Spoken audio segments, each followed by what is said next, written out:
Jail হেফাজতে আরজিকর কাণ্ডে ধৃত সঞ্জয় রায়। আর সঞ্জয় রায়ের মৃত্যুর আশঙ্কা তোলা হয়েছে বিজেপির তরফ থেকে। সঞ্জয় রায় কারামন্ত্রীর হেফাজতে আছেন, জেলে থাকাটাই বড় চিন্তার কারণ এমনই দাবি করা হচ্ছে বিজেপির তরফ থেকে।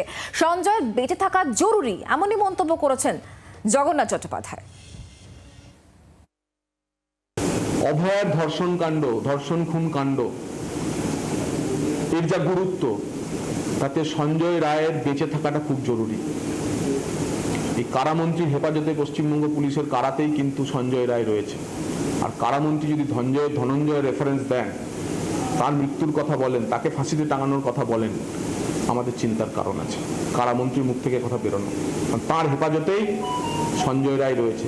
এখন অভয়ার দেহ চলে যাওয়ার পর খুন ধর্ষণ কাণ্ড সবচেয়ে বড় প্রমাণ সঞ্জয় রায় নিজে। বাংলার আওয়াজ, বাঙালির আবেগ, জি 24 ঘন্টা।